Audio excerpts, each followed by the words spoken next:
Assalamualaikum warahmatullahi wabarakatuh. Ada orang yang namanya masyhur di bumi, namun malaikat di langit tidak mengenal namanya. Namun ada orang yang namanya tidak masyhur di bumi, namun malaikat di langit sangat mengenal namanya.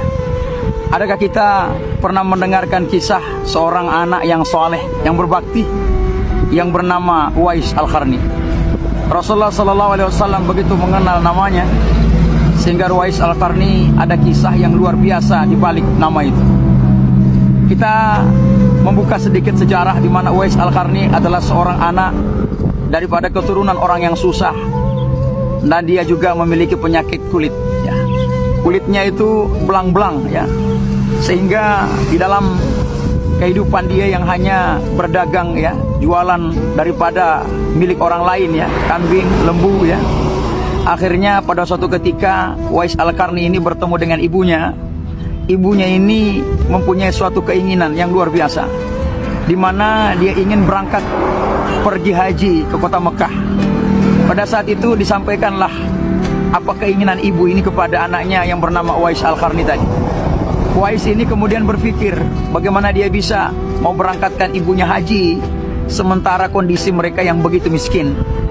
Sehingga dia harus berhayal memikirkan bagaimana orang-orang lain yang kalau berangkat itu dengan unta, dan kemudian dia tentu harus memiliki harta yang banyak untuk bisa menghajikan ibunya.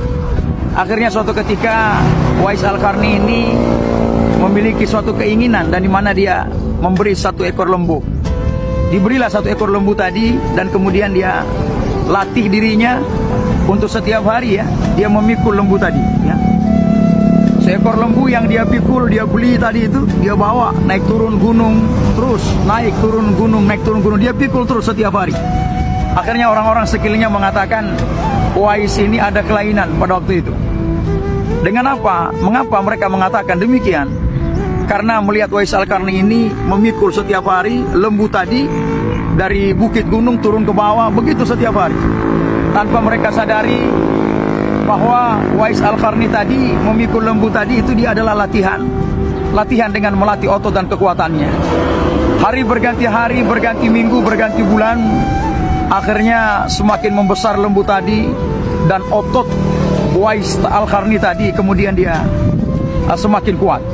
Akhirnya selesai itu, tibalah masanya pada waktu itu semua orang yang sudah persiapan berangkat haji, dan Uwais Al-Qarni tadi menggendong ibunya, dan dia bawalah ibunya dengan dia pikul sendiri, dia bawa sampai ke kota Mekah.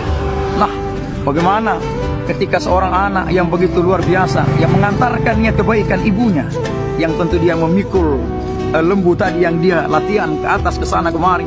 Setelah dia semakin besar dan orang baru mengetahui, oh ternyata Uwais Al-Qarni tadi, ternyata dia itu latihan setiap hari dia selama ini, dan ternyata untuk menggendong ibunya untuk berangkat ke kota Mekah. Luar biasa, ya. Sehingga pada saat itu Uwais Al-Qarni berdoa, ya Allah, ampunilah semua segala dosa-dosa ibuku, ya Allah. Dan kemudian ibu Uwais Al-Qarni bertanya, wahai Uwais, kalau engkau mendoakan ibumu, lantas bagaimana dengan dosamu? Apa jawab Uwais Al-Qarni?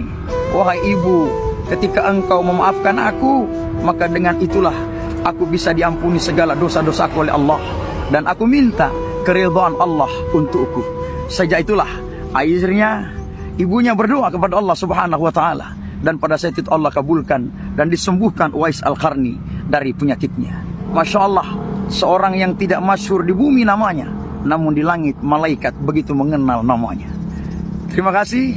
Itulah iktibar bagaimana seorang anak yang soleh, yang berbakti kepada kedua orang tuanya. Mari semoga kita semua menjadi anak yang soleh, yang senantiasa berbakti kepada kedua orang tua.